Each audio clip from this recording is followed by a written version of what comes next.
which is coming to the submitted table to Parliament next week. So, as usual, first, I invite Director Research and his team to make presentation in the languages, and then we'll start the discussion. Thank you. Yeah.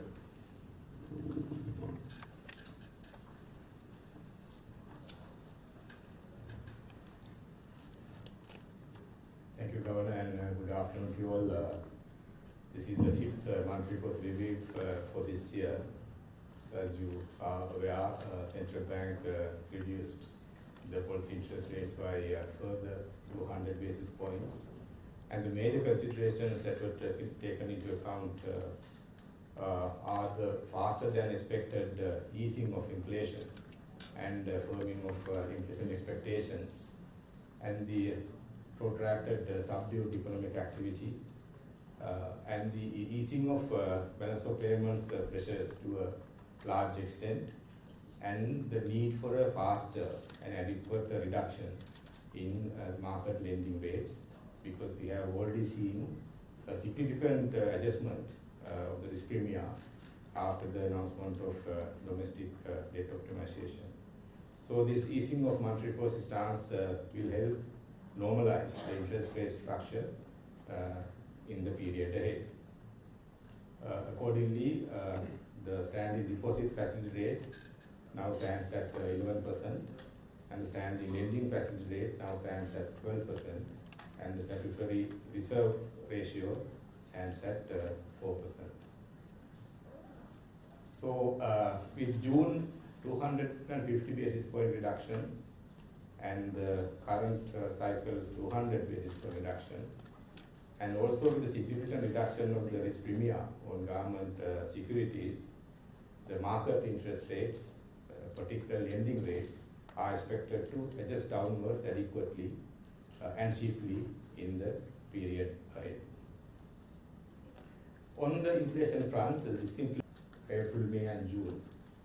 So we have faster than expected disinflation in the last 3 months, and the average inflation, quarterly average inflation, is supported by several factors, including the lagged impact of tight monetary and fiscal policies, and the expected softening of energy and food prices and their spillovers to general price lower, and possible repricing of goods and services due to the appreciation of the exchange rate, plus the favorable base effect. So the headline inflation is expected to decline further and stabilize around mid-single digit level over the medium term. And in July, and this month, we expect inflation to return to single digit level, about 7% level in July, and then decelerate further in the coming months and stabilize at mid-single digit level over the medium term.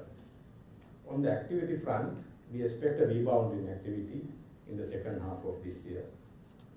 Last year we had a contraction of 7.8%, and this year we expect a lower contraction, which will be supported by the monetary policy normalization and improvements in the domestic supply conditions, and the gradual relaxation of import restrictions, and overall enhancement of the business and investor sentiment. Also, there are some measures, reforms, which are being implemented, which will support revive activity going forward. On the external front, the trade deficit has decreased notably during the first 5 months, thereby easing balance of payments pressures to a great extent. That decrease has come from the larger compression of imports, as you can see here, while exports also have performed relatively better, but there's a larger contraction, so compression of import expenditure. But going forward, with the relaxation of import restrictions, we expect imports to pick up in the period ahead. And government has already announced some 286 purchase codes being removed, and some further relaxations are expected soon. But we won't expect large depreciation pressures because of this relaxation, because we are expecting some further inflows to the external sector. As we are showing here, the workers' remittances and the tourism earnings will continue to improve going forward. Workers' remittances have recorded about $500 million level for consecutive 4 months, and the tourist arrivals are picking up gradually and steadily. And also we are showing on the right hand side some inflows to the financial account from multilateral lending agencies. We have received IMF funds over 300 million. We have received funds from ADB over 350, same amount, and we have received World Bank funding of 250 million in July. And the remainder of the year also we are expecting some 900 million overall inflows from multilateral lending agencies. Exchange rate continues to reflect positive market sentiments, underpinned by the improvement in liquidity in the domestic forex market. The exchange rate has appreciated so far during the year by 18.3%. And also we've been able to absorb some sizable amount of forex from the market thus far during the year. So that reserve level remains strengthened compared to last year reserve level. So gross official reserve estimated at 3.5 billion at end of last month. Market interest rates have adjusted downward, but there is some further space for rates to come down.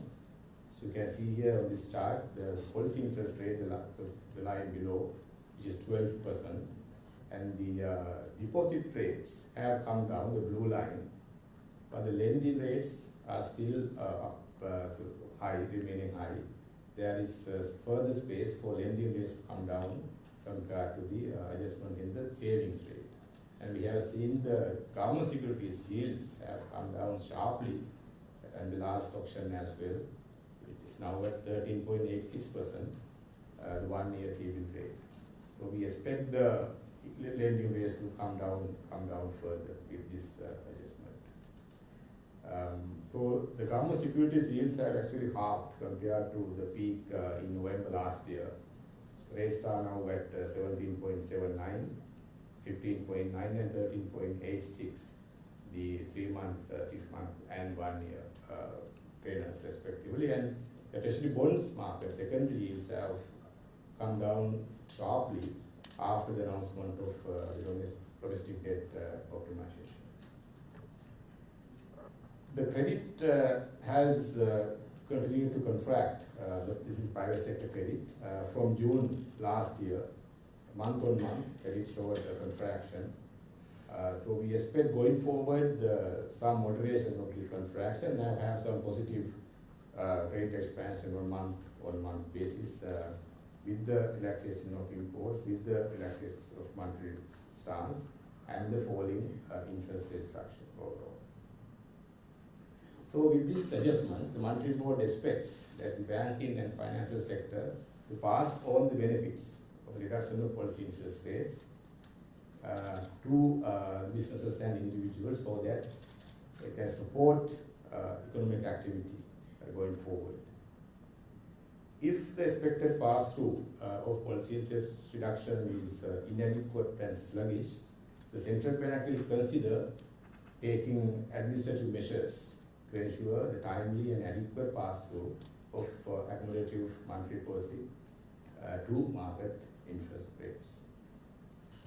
So with that, I'll end my presentation and invite Lanka to go in a single answer respective.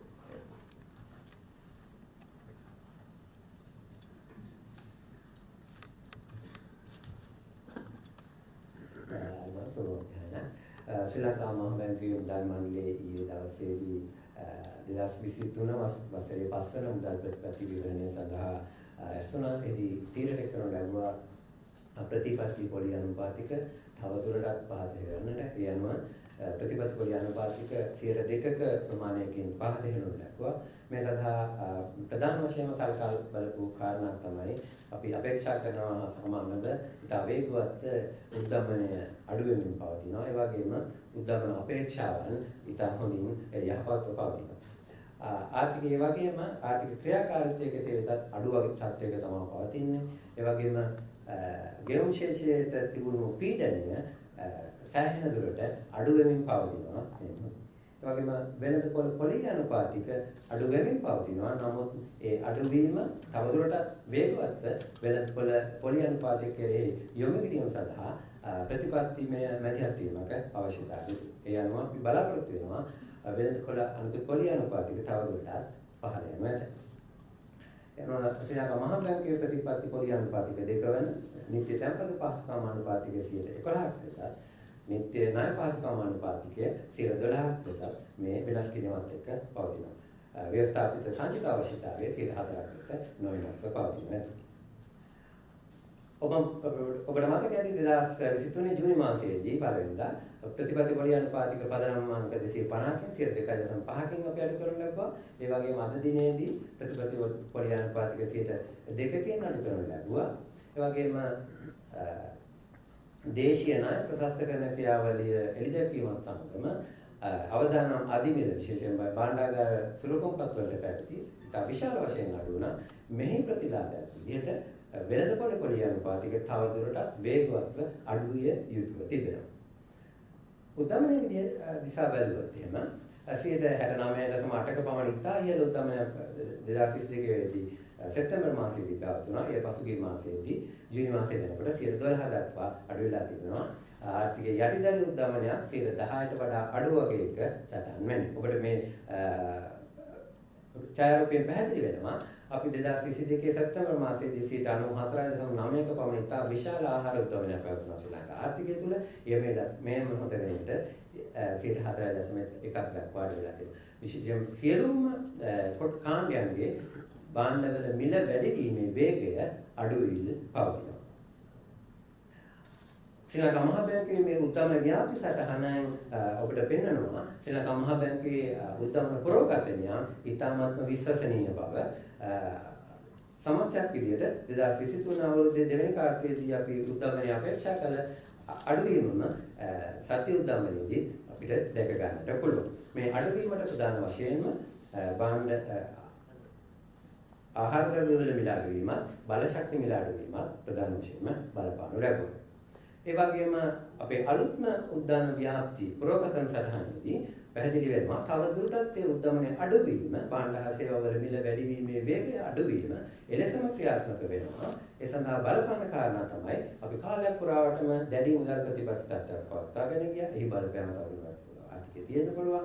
ඒ වගේම ආහාර ද්‍රව්‍ය වල සානිකුත් භාණ්ඩ වල මිල ගණන් අඩුවීම වාසිය ලැබෙනවා උද්දමනය අඩු කරන්නට. ඒ වගේම විනිමය අනුපාතිකයේ ශක්තිමත් වීමත් ශ්‍රී ලංකා රුපියල ශක්තිමත් වීමේ බලපෑම තවමත් හිතකර බලපෑම වෙළඳ පොළ මිල ගණන් වල දෙපෙන්නුම් කරන්නේ නැහැ. එයත් අනාගතයේදී සිදුවේවි.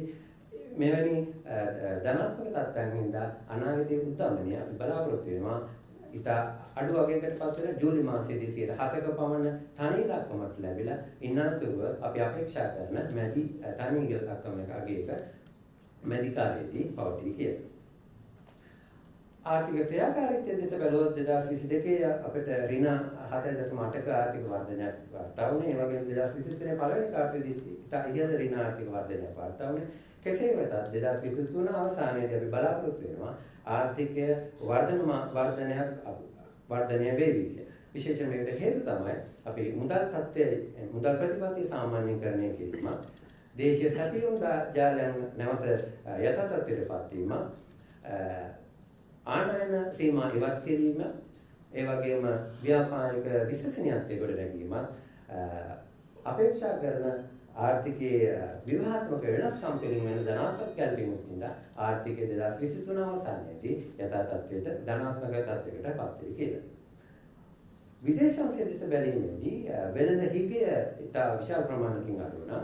2022 ජනවාරි මැයි මාසයේ තුල බිලියන 3.5ක් විතර වාර්තා වුණු පරතරය මේ වසරේදී එම කාලේ එසේ නොවුවොත් ශ්‍රී ලංකා මහා බැංකුව නියාමන ක්‍රියාමාර්ග ගනිමින් වෙළඳ පොළේ අනුපාතික විශේෂයෙන්ම ණය පොළේ අනුපාතිකය අඩු කිරීම සඳහා කටයුතු කරනවා.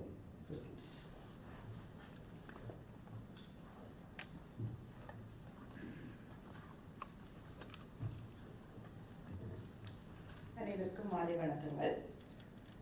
இலங்கை மத்திய வங்கியின் நாணய சபையானது நேற்று நடைபெற்ற அதன் கூட்டத்தில் கொள்கை வட்டி வீதங்களை 3 அடிப்படை புள்ளிகளால் குறைப்பதற்கு தீர்மானித்துள்ளது. இதற்காக சில முக்கிய விடயங்கள் கவனத்தில் கொள்ளப்பட்டன. முக்கியமாக எதிர்பார்க்கப்பட்டதை விட வீழ்ச்சி அடைகின்ற பணவீக்கமும் உறுதிநிலை அடைகின்ற பணவீக்க எதிர்பார்க்கைகளும் அதே போல தொடர்ச்சியாக மந்தமாக காணப்படுகின்ற பொருளாதார செயற்பாடுகள் அதே போல செம்மதி நிலுவை தொடர்பான அழுத்தங்கள் கணிசமான அளவு குறைவடைந்து வருகின்றமை அதே போல சந்தை வட்டி வீதங்கள் குறிப்பாக கடன் வழங்கல் வீதங்கள் குறைவடைய வேண்டியதன் தேவை போன்றவற்றை கவனத்தில் கொண்டு நாணய சபையானது இந்த தீர்மானத்தை மேற்கொண்டுள்ளது. அந்த வகையில் கொள்கை வட்டி வீதங்கள் துணைநில் வைப்பு வசதி வீதம் 11% துணைநில் கடன் வழங்கல் வீதம் 12% குறைக்கப்பட்டுள்ளது. இங்கு முக்கியமாக நோக்குவமாக இருந்தால் கடந்த நாணய கொள்கை அறிவிப்பின்படி 2.5% கொள்கை வட்டி வீதங்கள் குறைக்கப்பட்டது. அதனைத் தொடர்ந்து நேற்று நடைபெற்ற கூட்டத்தில் மேலும் 2% கொள்கை வட்டி வீதங்கள் குறைப்பதற்கு தீர்மானிக்கப்பட்டுள்ளது. இதற்கு மேலதிகமாக அரசாங்க பிணையங்கள் தொடர்பான இடர்நேர்வு மிகையானது கணிசமான அளவு குறைவடைந்ததன் காரணமாக இந்த 3 விடயங்களின் ஒட்டுமொத்த தாக்கத்தின் காரணமாக எதிர்வரும் காலத்தில் சந்தை வட்டி வீதங்கள் கணிசமான அளவும் விரைவாகவும் வீழ்ச்சியடைய வேண்டும் என எதிர்பார்க்கப்படுகின்றது. பணவீக்கம் தொடர்பான போக்கினை பார்ப்போமாக இருந்தால் கடந்த ஆண்டு செப்டம்பர் மாதத்தில் உச்சத்தினை அடைந்த பணவீக்கமானது தொடர்ச்சியாக குறைவடைந்து ஜூன் மாதத்தில் 12% குறைவடைந்துள்ளது. இந்த குறைவானது மைய பணவீக்கத்திலும் தாக்கத்தை செலுத்தியுள்ளது. அதே போல முக்கியமான கூறுகளான உணவு பணவீக்கம், உணவில்லா பணவீக்கம், போக்குவரத்து போன்ற பல்வேறு வகைகளிலும் இந்த கணிசமான தொடர்பாக ஏற்கனவே மத்திய வங்கியினால் வெளியிடப்பட்ட வீச்சு வரைபடத்தினையும் உண்மையாக பதிவு செய்யப்பட்ட பணவீக்கத்தினையும் இந்த வரைபடம் காட்டுகின்றது. இங்கு புள்ளிகளால் காட்டப்பட்டுள்ளது உண்மையான மாதாந்த பணவீக்கத்தினையும், கோட்டினால் காட்டப்படுவது உண்மையான காலாண்டு பணவீக்கத்தினையும் குறிக்கின்றது. அந்த வகையிலே மத்திய வங்கி எதிர்பார்த்ததனை விட விரைவாக பணவீக்கம் வீழ்ச்சியடைந்துள்ளதை காணக்கூடியதாக இருக்கின்றது. தற்பொழுது கிடைக்கப்பட்டுள்ள தரவுகள் மற்றும் எடுகோள்களின் அடிப்படையில் எதிர்வரும் காலத்தில் பணவீக்கம் எவ்வாறு இருக்கும் என்பது தொடர்பான வீச்சு வரைபடம் ஒன்று காணப்படுகின்றது. அந்த வகையிலே பணவீக்கமானது எதிர்வரும் மாதத்தில் ஜூலை மாதத்தில் ஒற்றை இலக்க மட்டத்திற்கு குறைவடையும் என எதிர்பார்க்கப்படுகின்றது. அவ்வாறு குறைவடைந்து நடுத்தர காலத்தில் நடுப்புள்ளியான 5% மட்டங்களில் நிலையடையும் என எதிர்பார்க்கப்படுகின்றது. இதற்கு பல்வேறு காரணங்கள் பங்களிப்பு செய்யும். காலங்கடந்த நாணய கொள்கை மற்றும் இறை கொள்கை தொடர்பான தாக்கம், அதே போல உலகளாவிய ரீதியிலே வலு மற்றும் உணவு பணவீக்கங்களின் குறைவடைதலும் அதன் உள்நாட்டு விலைகள் மீதான ஊடுகடத்தலும், அதே போல செலாவணி வீதத்தில் தற்பொழுது காணப்படுகின்ற பெறுமதி உயர்வினை பிரதிபலித்து பணங்கள் மற்றும் சேவைகளின் விலைகள் விலையிடப்படுவது, அதே போல சாதகமான தளத்தாக்கம் போன்றவற்றின் காரணமாக பணவீக்கம் எதிர்வரும் காலத்திலும் இந்த வீழ்ச்சி பாதையினை தொடரும் என எதிர்பார்க்கப்படுகின்றது. பொருளாதார செயற்பாடுகளை நோக்குவமாக இருந்தால் கடந்த ஆண்டிலே 7.8% பொருளாதார வீழ்ச்சியினை பதிவு செய்த பொருளாதாரமானது இந்த ஆண்டிலே ஒரு தாழ்ந்த வீழ்ச்சி ஒன்றினை பதிவு செய்யும் என எதிர்பார்க்கப்படுகின்றது. இதற்கு பல்வேறு காரணங்கள் சாதகமாக பங்களிக்கும் என எதிர்பார்க்கப்படுகின்றது. தற்பொழுது நடைமுறைப்படுத்தப்பட்டு வரும் நாணய கொள்கை இலகுபடுத்தல், அதே போல உள்நாட்டு நிரம்பல் வேலைப்பாடுகள் மேம்பாடடைதல், தற்பொழுது நடைமுறைப்படுத்தப்படுகின்ற இந்த இறக்குமதி கட்டுப்பாடுகள் தளர்த்தப்படுதல், அதே போல தற்பொழுது அவதானிக்கப்படுகின்ற வியாபார மற்றும் முதலீட்டாளர்களின் நம்பிக்கை உயர்வடைதல், அதே போல தற்பொழுது மேற்கொள்ளப்பட்டு வருகின்ற அமைப்பியல் ரீதியான சீர்திருத்தங்கள் போன்றவற்றின் காரணமாக எதிர்வரும் காலத்தில் இந்த பொருளாதார செயற்பாடுகள் முயற்சியடைந்து அதன் உத்வேக மட்டத்தினை அடையும் என எதிர்பார்க்கப்படுகின்றன.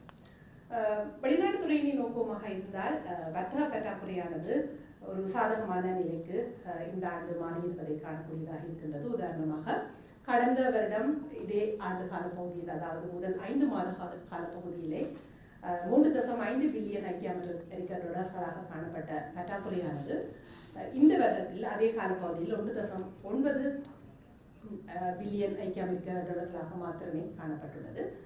இதன் விளைவாக இந்த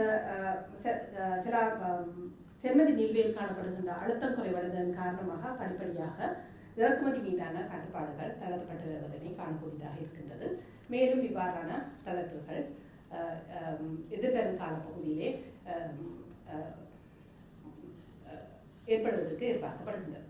அதே போல முக்கியமான அந்நிய செலாவணி வருகைகளை நோக்குவமாக இருந்தால் சுற்றுலா மீதான வருவாய்கள், அதே போல தொழிலாளர் பண அனுப்புதல்களும் தொடர்ச்சியாக ஒரு உயர்வான உட்பாய்ச்சல்களை பதிவு செய்துள்ளன. அந்த வகையிலே முதல் 6 மாத காலப்பகுதியிலே 2.8 பில்லியன் ஐக்கிய அமெரிக்க டாலர்கள் சுற்றுலா தொடர்பாகவும் தொழிலாளர் பண அனுப்புதல் தொடர்பாகவும் 3.7 பில்லியன் ஐக்கிய அமெரிக்க டாலர்களும் இவ்வாறு பதிவு செய்யப்பட்டுள்ளன. அதே போல எதிர்வரும் காலப்பகுதியிலே ஏனைய பல்பொடி நிறுவனங்களில் இருந்து கணிசமான செலாவணி உட்பாற்றல்கள் இடம்பெறும் என எதிர்பார்க்கப்படுகின்றது. அந்த வகையிலே எதிர்வரும் மாதங்களில் மொத்தமாக 900 ஐக்கிய அமெரிக்க டாலர்கள் மில்லியன்கள் கிடைக்கப்பெறும் என எதிர்பார்க்கப்படுகின்றது. அதே போல செலாவணி வீதத்தினை நோக்கமாக இருந்தால் தொடர்ச்சியாக இந்த காலப்பகுதியிலே 18.3% செலாவணி வீதமானது பெறுமதி உயர்வடைந்துள்ளது. அதே போல மொத்த அலுவல்சார் ஒதுக்குகளும் 3.5 பில்லியன் ஐக்கிய அமெரிக்க டாலர்களாக ஜூன் மாத இறுதி அளவில் பதிவு செய்துள்ளது. சந்தை வட்டி வீதங்களை நோக்கமாக இருந்தால் கடந்த சில மாதங்களாக தொடர்ச்சியாக சந்தை வட்டி வீதங்கள் குறைவடைந்து காணப்பட்ட பொழுதிலும் கடன் வழங்கல் வீதங்கள் இன்னமும் மிக மெதுவாகவே குறைவடைந்து வருவதனை நோக்கக்கூடியதாக இருக்கின்றது. முக்கியமாக அரச பிணையங்கள் மீதான விளைவுகளை நோக்கமாக இருந்தால் ஏற்கனவே கடந்த ஆண்டு நவம்பர் மாதத்தில் பதிவு செய்யப்பட்ட அதி உச்ச மட்டங்களில் இருந்து தற்பொழுது ஏறத்தாழ அரைவாசி அளவிலே விளைவு வீதங்கள் குறைவடைந்ததை காணக்கூடியதாக இருக்கின்றது. இது இரண்டாம் தர சந்தை விளைவு வீதங்களிலும் பிரதிபலிக்கப்பட்டுள்ளது. அதே போல தனியார் துறைக்கான கடன் வழங்கலை நோக்கமாக இருந்தால் கடந்த பல மாதங்களாக ஒரு குறைப்பினை பதிவு செய்யப்பட்டுள்ளது. இது எதிர்வரும் காலப்பகுதியிலே மீட்சியடையும் என எதிர்பார்க்கப்படுகிறது. இந்த வகையிலே நாணய சபையானது இந்த கொள்கை தளத்தல் மீதான விளைவுகள், அதே போன்று தேவையற்ற இடர்நேர்வு மிகை தளர்வடைந்ததன் காரணமாக ஏற்படுகின்ற இந்த சாதகமான நிலைமை வங்கிகளும் ஏனைய நிதியியல் நிறுவனங்களும் வியாபாரங்களுக்கும் தனிப்பட்டவர்களுக்கும் விரைவாக ஊடுகடுத்த வேண்டும் என எதிர்பார்க்கப்படுகின்றது. இவ்வாறான கொள்கை வட்டி வீதங்களின் விளைவுகள் குறைப்புகள் சந்தை வட்டி வீதங்களில் முக்கியமாக கடன் வழங்கல் வீதங்களில் பிரதிபலிக்கப்படாவிடுமாக இருந்தால் அல்லது போதுமான அளவிற்கு கீழ்நோக்கி திருத்தப்படாத சந்தர்ப்பத்தில் நாணய சபையானது அது தொடர்பாக நிர்வாகிக்கப்பட்ட வழிமுறைகளை மேற்கொள்வதற்கு தயாராக உள்ளது. நன்றி.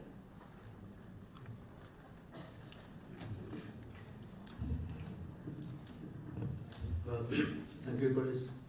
Just want to, addition to what was presented, I'd like to highlight only one point before we open up for Q&A. If you can please share it 12 and this slide 12.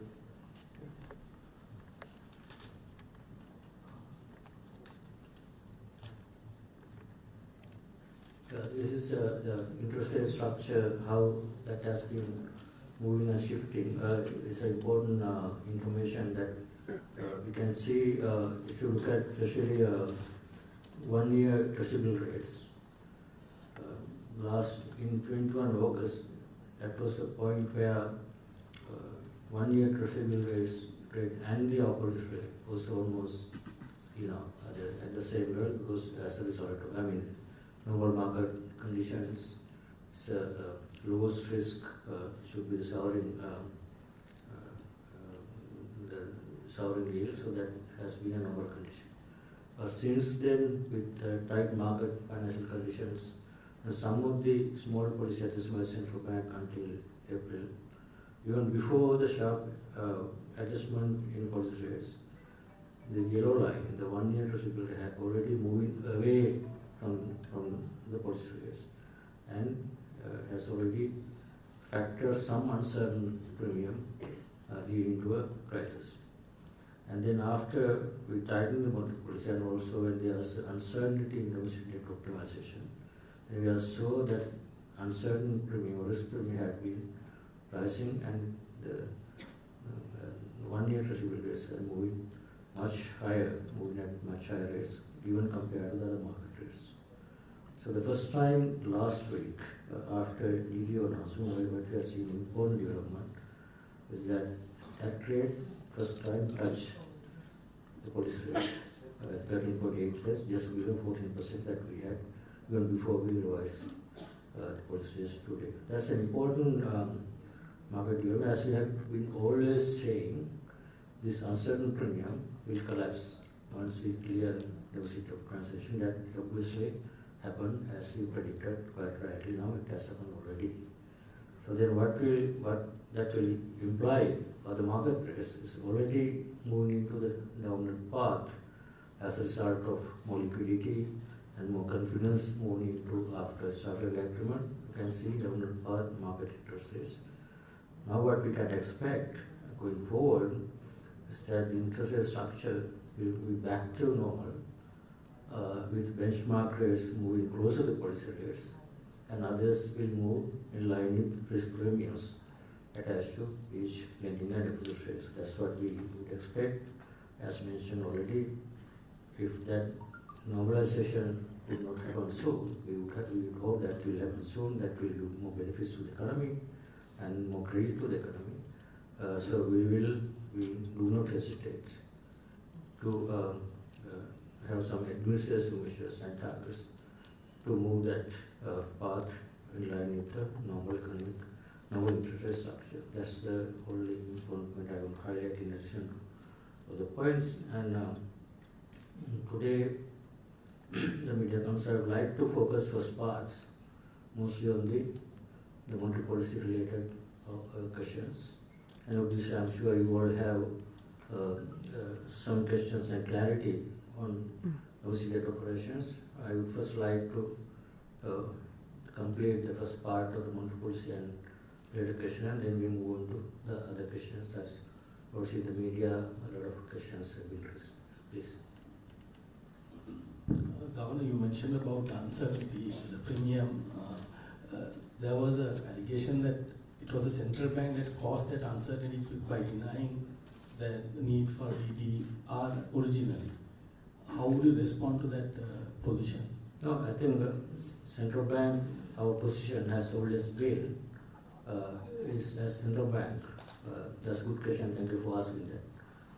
We central bank has responsibility, the financial system stability, the central bank balance sheet, and also custodian of the PF.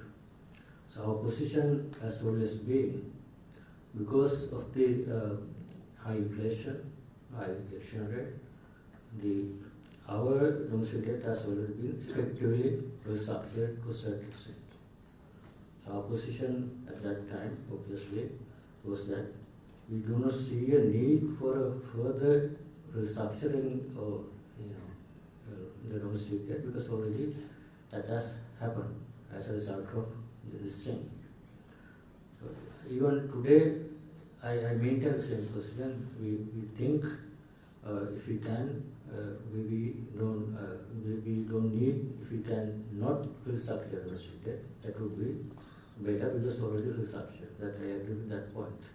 But what goes for us to change the position, compromise the situation, this is a negotiation process. For example, once you reach a structural agreement, obviously all our agreement commitment is to restore debt sustainability, sovereign debt sustainability.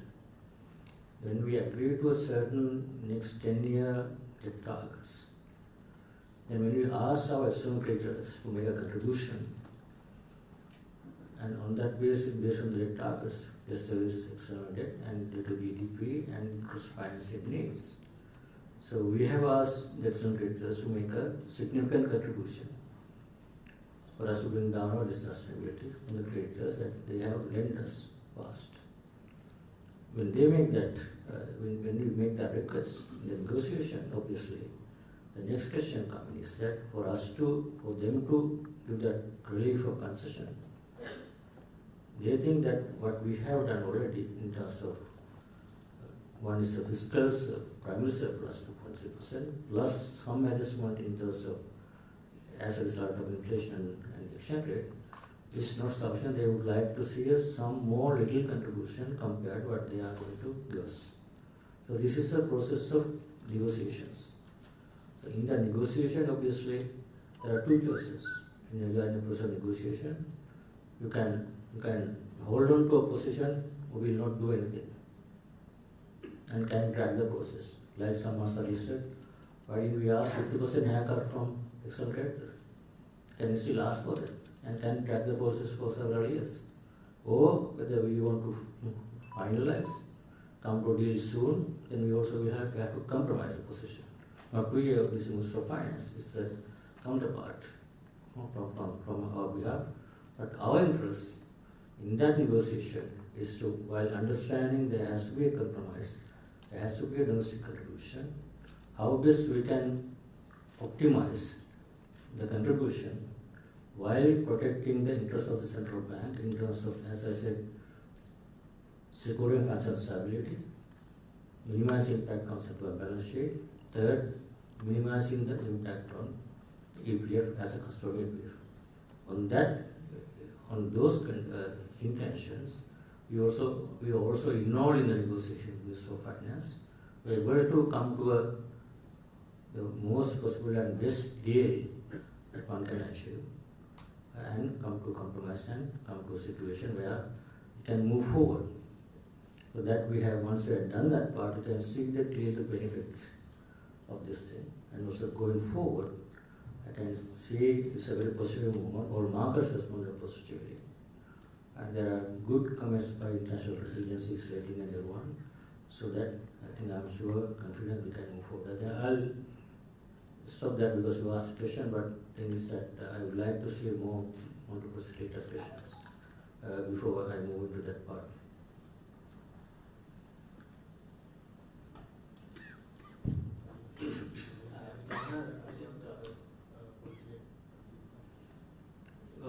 සිංහලෙන් මම අත් වශයෙන්ම කියන්නේ අර chart එකේ පොළි අනුපාත යම් ආකාරයක වෙනස් වෙච්ච ආකාරය දැන් මේකේ පේන්නේ 2021 අගෝස්තු වල තමයි අවසාන වරට අර රජයේ ණය ලබා ගන්නා පොළි අනුපාතය වන්නේ කරුදු පාණකර විපත්ති පොළි අනුපාතය සාමාන්‍ය කාලවකණවලදී තියෙන්නේ අපේ මේ ප්‍රතිපත්ති පොළි අනුපාතයට ආසන්නයි. මොකද ඒක තමයි අඩුම අවදානම සහිත low stress කියන එක. ඒක තමයි සාමාන්‍ය කාලෙකදී අගෝස්තු වල කාලෙන් විශේෂයෙන් ඒ කාලේ තවත් දක්වන අර interest rates අපි ගොඩක් සල්ලි අසු ගහලා මේක සප්‍රෙස් කරලා තියෙනවා. නමුත් ඒ ආසන්න මට්ටමේ ප්‍රාර්ථනා. ඊට පස්සේ ඔයගොල්ලෝ ප්‍රමාණිකුලව මහ බැංකුවේ පොළි අනුපාතය සුළු වශයෙන් දෙපාරක් වැඩි කරන අතරතුර ඊට වඩා වැඩි වේගයෙන් ඒ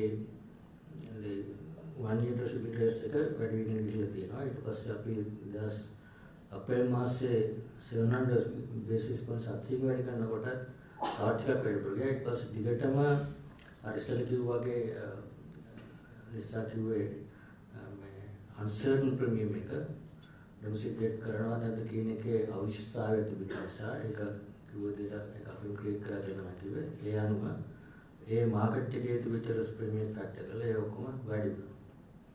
ඒ වැඩි වෙච්ච එක දැන් අපි දකිනවා ස්ටාබල් ඇග්‍රීමන්ට් එක ආවට පස්සේ liquidity එක වැඩිුණාට පස්සේ market interest වෙළඳපොළ පොළි අනුපාතය අත් වශයෙන්ම සාමාන්‍යයෙන් අඩු වෙන තත්යකට නැවත අනිත් පැත්තට හැරලා ප්‍රමාණිකුලව ආවා.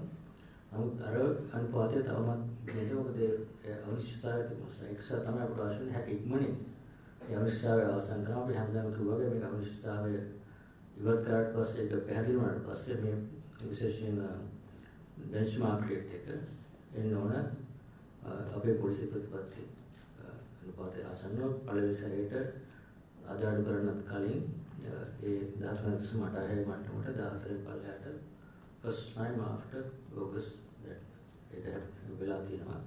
ඉතින් මෙතනදී පෙන්වන්න කරන්නේ පොළි අනුපාත සාමාන්‍ය කරන්නට ලක්වෙන් පවතින විශේෂයෙන් මේ අවශ්‍යතාවය වුණාට පස්සේ ඒකෙන් බලාපොරොත්තු වෙන්නේ අනිකුත් පොළේ අනුපාත ඒ අනුව බෙන්ච්මාර්ක් රේට් එක අනුව යම්කිසි ආකාරයක අවදානමකට යම්කිසි එකතුවක් කරාට පස්සේ ඒ ආසන්නයට හැටි ඉක්මනින් පොළේ අනුපාත අඩුවේ වුණාට පස්සේ හැමෝටම යම්කිසි ආකාරයක ණය ලබා ගන්න ඇති ණය ලබා ගන්න ඇයට තව අමතර ණය ලැබීමට සහ නියමිත හැමෝටම ස්ථානයක් ලැබී රටේ ආර්ථිකය නැවත යම්කිසි ආකාරයක අර ප්‍රකෘති තත්ත්වයට පත් වීම මේක හේතු කියලා තමයි කියන්නේ.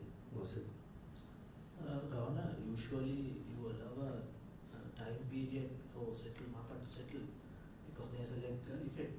But this time, within 2 consecutive monetary meeting, you have monetary policy meeting, you have reduced the rates. Is the central bank under pressure because of this EDO or IMF? no, if any pressure is not to raise policy rates on the IMF, their view is different.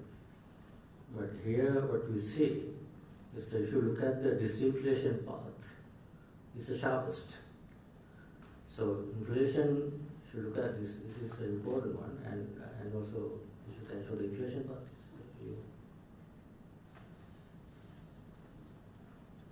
Actual inflation, when you can see this kind of inflation falling sharply, I don't think anyone can justify the policy rates maintaining.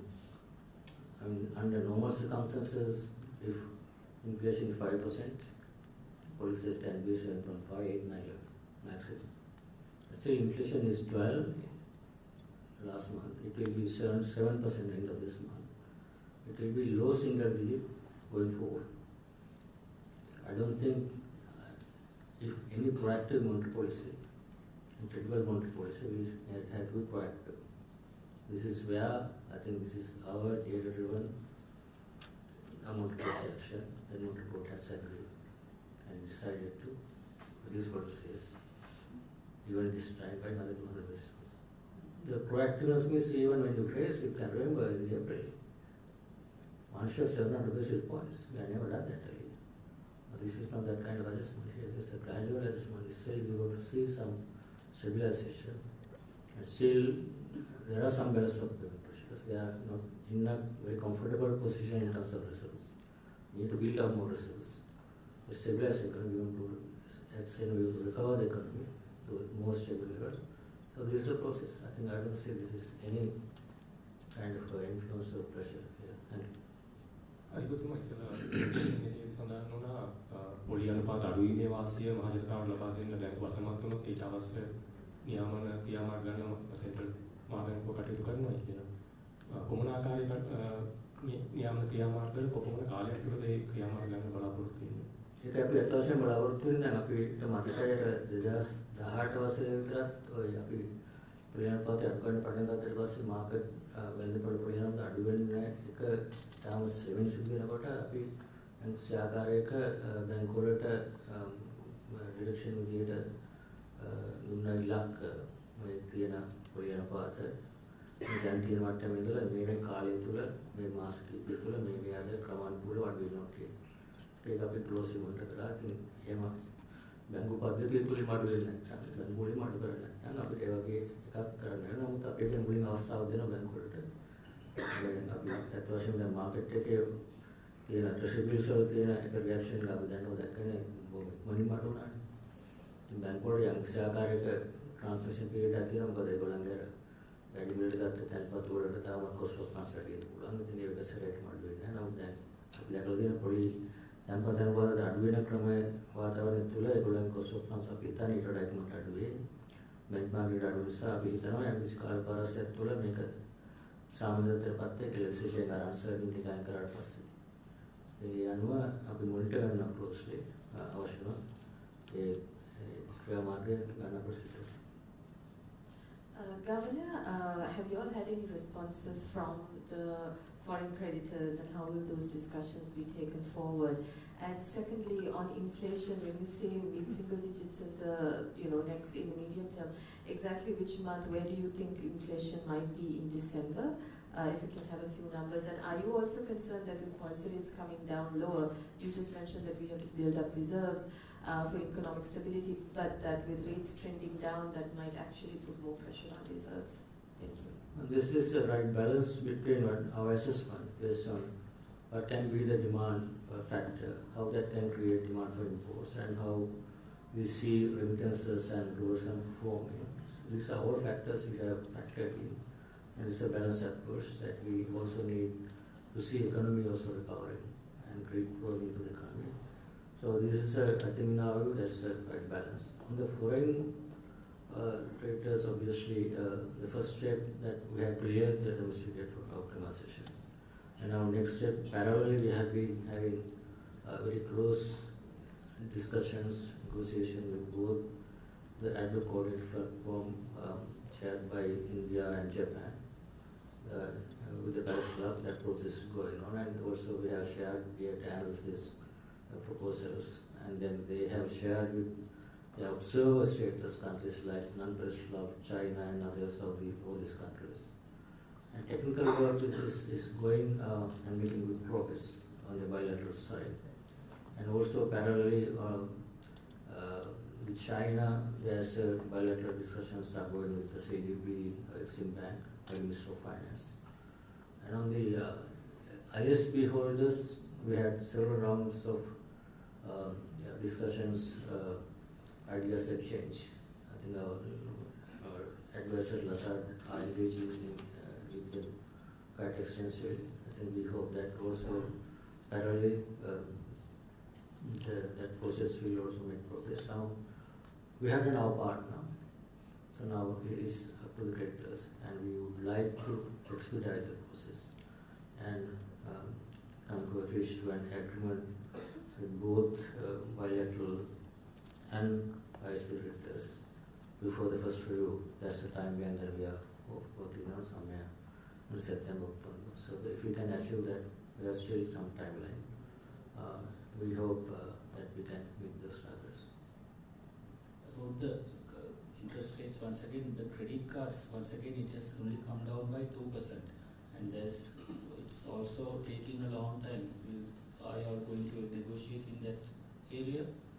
We have asked him that on our request they have brought down to this level, 2%. And obviously it is not only the credit cards, but we would like to say that credit is a small component of total credit, probably less than 1%. We would like to see other effective market rates for lending for SMEs and others to come down faster. So that's a key objective. Governor, to put it in context, post DDO, the markets have adjusted with the benchmark rates coming down. Though today's cut was anticipated, it's a further stimulus to bring down the interest rates further. And also you're warning about administrative measures. Where do you like the interest rates to be, or how soon? I know that question was asked. But two things have happened, DDO and today's policy rate. So there is no room, or are you not reducing? Non-reduction can't be justified. So how long you want to wait? How long will you be patient till banks adjust? But that obviously, we have to understand the reasons. I think now what we're going to see is a parallel, reasonable adjustment. We can't expect like the treasury bill rates can't come down immediately because that's a different, that's by investors' demand on the treasury bills, whereas the banks, they have to factor in the cost of funds, and they have to reprice the deposits and cost of funds. So on that basis, we look at the reasonable time period, that we look at how that has been coming down in the past and do some research and see whether that is reasonable or whether we need some push, then we will obviously do a push. But it's difficult to give a time frame right now. We looking at the trends and whether that trends will follow the right path. Governor, the expected 900 million, how will, So those are the committed funds by ADB and World Bank, mainly, and the IMF, the bilateral agencies. If we can complete the first review, there have been another 330 million from IMF, then World Bank has already approved 750 million, the balance for 150 million is available with the first review. ADB also similarly already approved the envelope for this year based on the certain condition that balance will be getting. So that's only from multilateral Bill 1 banks like ADB, World Bank and IMF. That has already been approved. So that is waiting for the disbursement after certain conditions government has made. What is your outflow expectation at the moment? Outflow means after taxing imports and everything. that when you look at this import chart, I think you go back to the situation. So this is where you can see the imports are now stabilizing around 1.4 billion. You know, when the tight conditions of that came down to even last year close to 1 billion, now it has stabilized at 1.4 billion. I hope exports would remain around 1 billion, so it's a gap of about 400 million per month. And if we are going to get remittances and tourism, that can fill the gap basically, so there can be balance. Even there's some space if there's a higher path for imports, so 1.4 go to 1.67. Still, we have a sufficient buffer there, I think, as far as I can see. Plus some additional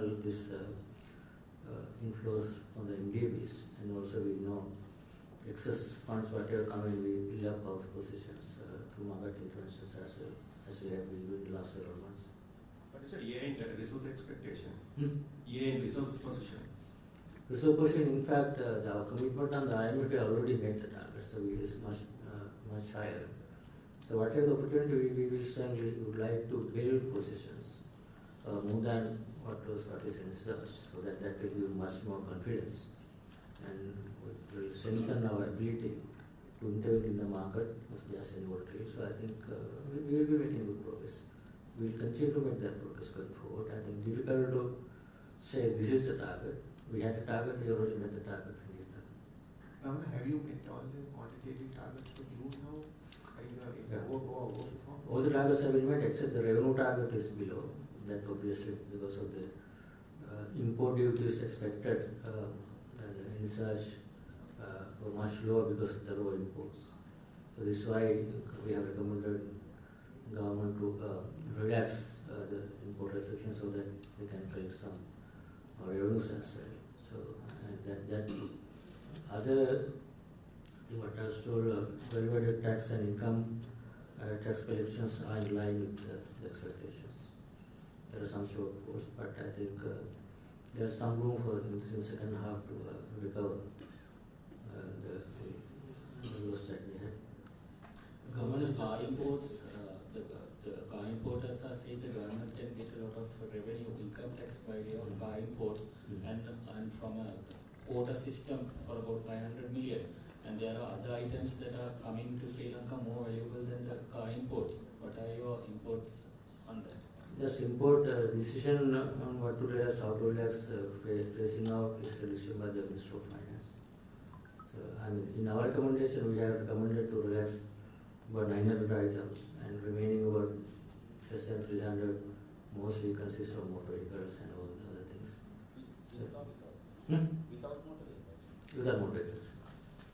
Kamala, just focusing back on DDO, you said you want to clarify as well.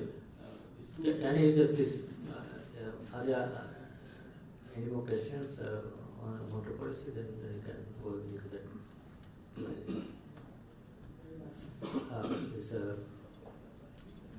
අපේක්ෂා කරනවට වැඩි වේගයකින් උද්දමනය අඩු වෙමින් තියෙන නිසා ඒ වගේම ඊට අනුරූපව ඔබතුමාලා පොඩි අනුපාත අඩු කරන නිසා මේ ආර්ථිකය දැන් වෙන තත්ත්වයක ඉඳන් ධන තත්ත්වයකට පරිවර්තනය වීමේ ක්‍රියාවලිය දැන් ප්‍රසන්ටේෂන් එකේදී කිව්වා අවසාන කාර්යයේදී ධනාගය කරනවා කියලා. ඒ උද්දමනය වේගයෙන් අඩු වෙන නිසා කොහොමද ආර්ථික වර්ධන පුරෝගතන වල වෙනසක් කළා තියෙනවද මේ අවුරුද්දේ සහ ලබන අවුරුද්දේ පුරෝගතන වල අලුත් පුරෝගතන හඳුනාගෙන තියෙනවා. දැනට අත් වශයෙන්ම තවම අපිට තොරතුරු මදි පුරෝගතනය විස්තර වශයෙන් වෙනස් කරන්න. මොකද හේතුව ආර්ථික වර්ධන වේගයේ පළවෙනි කාර්යයේ දත්ත විතරයි තමයි ඇවිල්ලා තියෙන්නේ. ඒක 11.5කින් සංකෝචනය වුණා. ඊයරුදේ 7.8කින්. ඒක දෙවි කාර්යයේ තමයි අපවත් වෙන්නේ තවත් යම්කිසි අඩු සංකෝචනයක්. දැන් තියෙන තත්ත්වය අනුව මම හිතන්නේ දෙවැනි භාගයේදී යම් සාකාරයකට අපි කලින් ප්‍රෝග්‍රෑම් කරාට වැඩිය ඉහළ යම් සාකාරයක වර්ධනය ලැබෙයි කියලා අපිට හිතන්න පුළුවන්. නමුත් ඒක හරියටම එස්ටිමේට් කරන්න මම හිතන්නේ තාම වෙලසන වැඩි තා පුඩා අඩුවෙන් දෙවි කාර්යතුව දැනගත්තට පස්සේ මම හිතන්නේ අපි ඒ ගැන නම් සිරිවිෂණයක් කරන්න පුළුවන් කියලා මට හිතෙනවා. Governor, though this rate reduction is somewhat expected, yesterday we saw you all had the T-bill auction, and at that T-bill auction you all bought something like 130 billion rupees, and it was far above the today's policy rates. Though it's expected, why did you all go for that much of T-bill buy yesterday? This is our weekly bill auctions are determined by the government cash flow requirements. That's independently determined, irrespective of what are the multiple actions. This is what is necessary not to have any conflict and influence between monetary policy and fiscal policy. So if we are to make a decision, government cash flow operations, and postpone their cash flow operation anticipating monetary policy decision, and there's a conflict. That's a market manipulation. Using that inside information to give benefit to only one party in the market. That is not, I've seen this story been going around saying that this is a market manipulation. This, in fact, the other thing is a market manipulation. This is the right thing to do. Monetary policy decisions are basically based on independent monetary policy decision based on our assessment of forward. Government cash flow rate is based on what the maturing the treasury bills and bonds, their cash flow requirements. If government can postpone, everyone has these expectations. And government will have to make a decision. Instead of raising this amount, they can say, okay, please public demand, they can ask public demand, raise something later. If they can postpone or default or postpone some maturities. Those are two independent decisions. This is why we ensure on Wednesdays, before monetary decision is taken by the monetary board. That's why the says phase 1 and phase 2 both close before that decision, is to prevent any kind of decisions influencing the market participants' knowledge and information. And this is the right, proper, governed, open, transparent, and the process. I thank you for asking that question, because I saw some experts proposing, why don't we, and if that was the case, why everyone expecting interest rates to come down? Why couldn't government postpone their raising, postponing treasury bills? Mature treasury bills say that, it's always true. Even for the future, rates can come down. Everyone knows that now rates will come down. Can the government postpone their treasury bill requirements on a weekly basis, thinking that rates will come down? It has already come down from the 33% to yesterday 14%. Would the government be able to postpone, expecting 33% would come down, not even 14%? That's the two independent decisions. That's how it should be. That's why there's no conflict between fiscal policy and monetary policy. So this is, I think, thank you for asking that question. I think I didn't want to answer to every Tom, Dick and Harry of all this question, but we asked a very question. So this whole thing for me to respond to that question. අත්‍යවශ්‍යම මහ බැංකුවේ ප්‍රතිපාදිත පොලි අනුපාත අඩු කළත් අය මහ ජනතාවට බලපාන ලෙස පොලි අනුපාත අඩු නොවෙන්නේ ඇයි?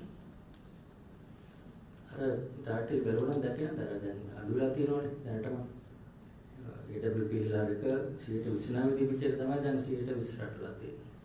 ඒතර අනිකුත් පොලි අනුපාත අඩු වෙට යනවා. දැන් අපේ දැන් කිව්ව කාර්යයෙන් තමයි අපි දිගටම මේක තව අඩු වෙන්න ඕන.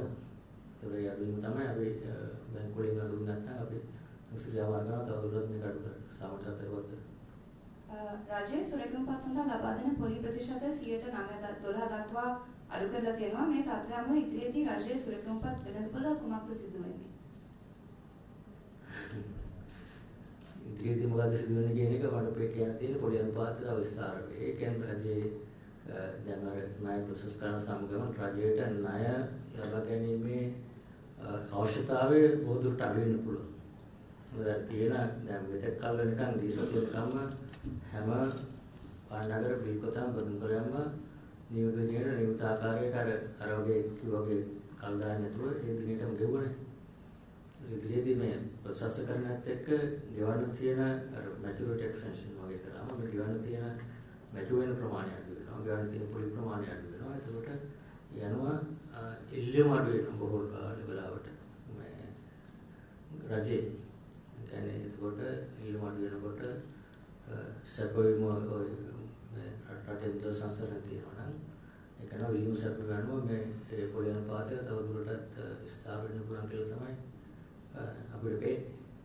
ඉදිරියට යන ගාන ඉල්ලුම අඩු වෙනකොට මේ දේවල් අර්ථසාධක අර්බුදේ ආර්ජන වෙන විකල්පයක් තියෙනවා ආර්ජනය කරන්න. ඒක වැදගත් ප්‍රශ්නයක්. දැන් එතකොට දැන් මේ තමයි ඉදිරියේදී රජයේ ඉල්ලුම අඩු වෙනකොට EPF එකට ප්‍රශ්න සොයන්න වෙනවා.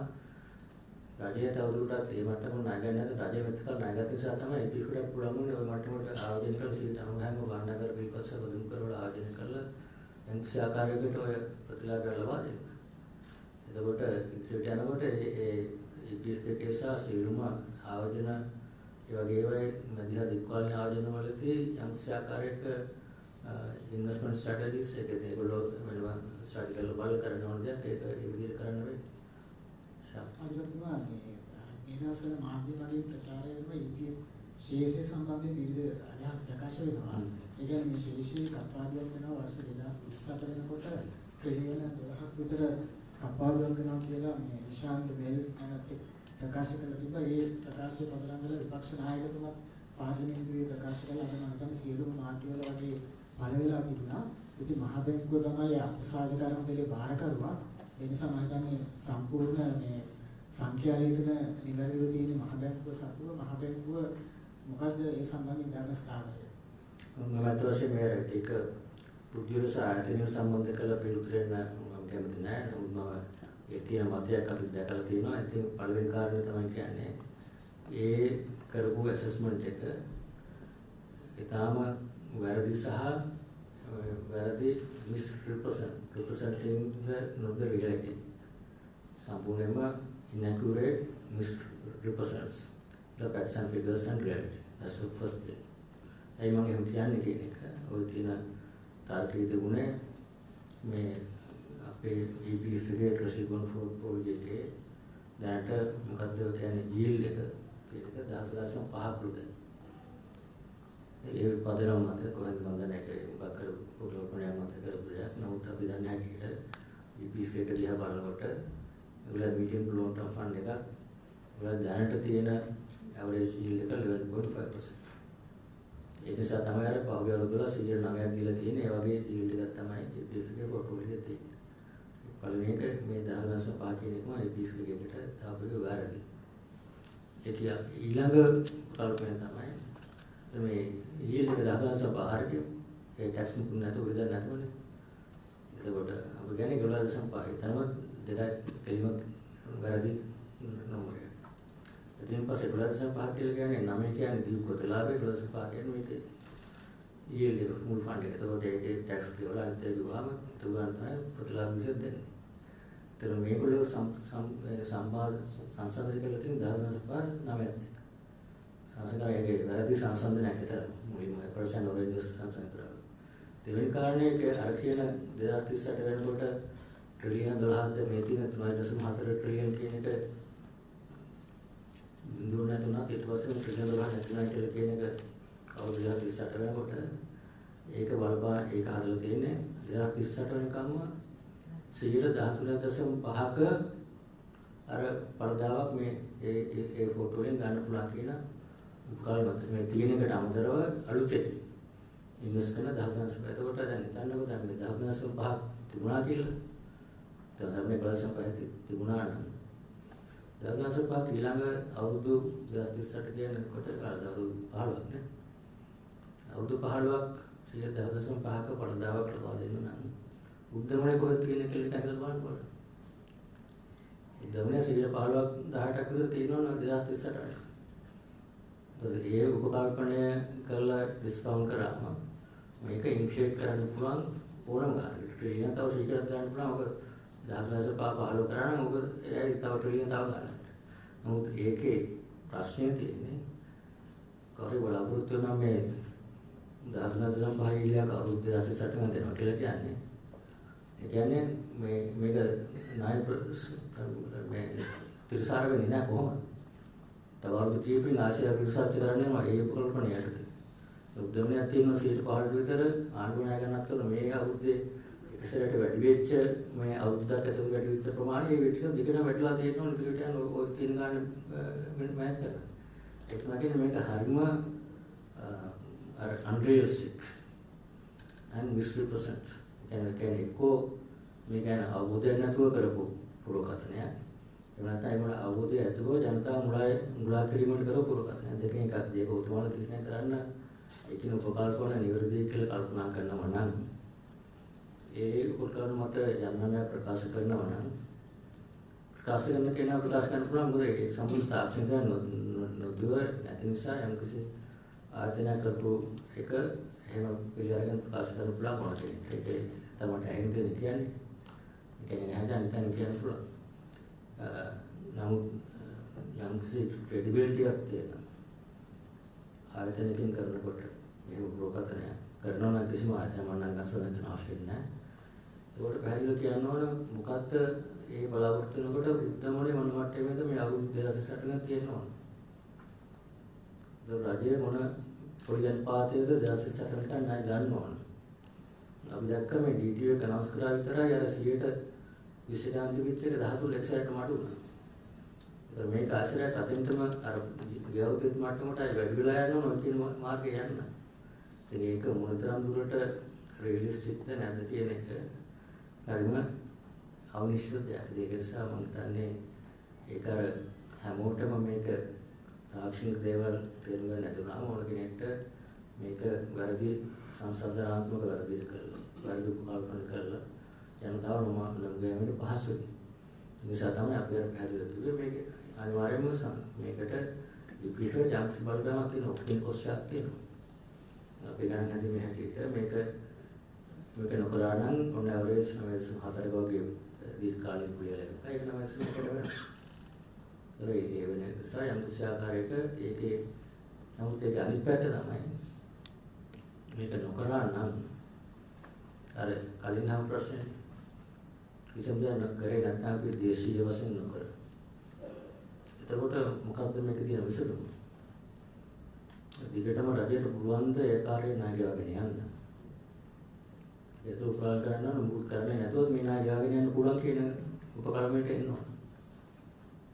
ඒකට වශයෙන්ම වෙන්නේ තව ටික කාලයක් මේ විදිහට මේක නොකර ගියා නම් නාය ප්‍රතිවාදය සාර්ථක වෙන්නේ නැහැ. රජයට හැකියාවක් වෙන්නේ නැති වෙන එක තැනකදී අර විදේශයත් කරා වගේ මෙතනින් එහාට ණය ගන්න සස්පෙන්ෂන් එකක් නැස් කරන්නේ.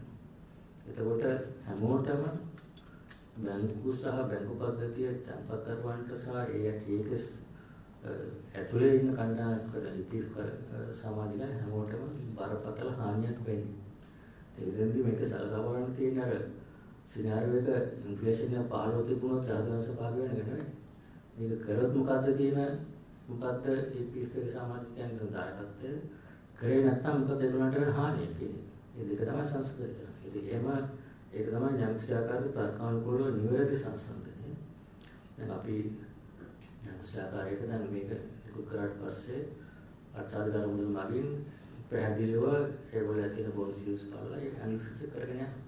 ඒක පැහැදිලිව ඒගොල්ලන් දැනගන්න පුළුවන් මේකෙන් ටැක්ස් එක කරොත් මොකද්ද වෙන්නේ? මේක තොරගත්තොත් මොකද්ද වෙන්නේ?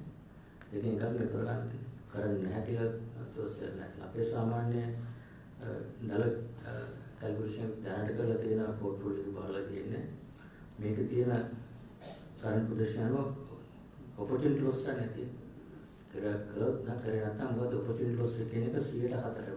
උදාහරණයක් විදිහට මේක 100ක් දැන් තියෙන වටිනාකම 2008 වෙනකොට මේක මුකුත් නොකරන 100 තියා ගන්න නම් උනා මේක කරමු 100 කියන එක 96ට අඩු වෙනවා.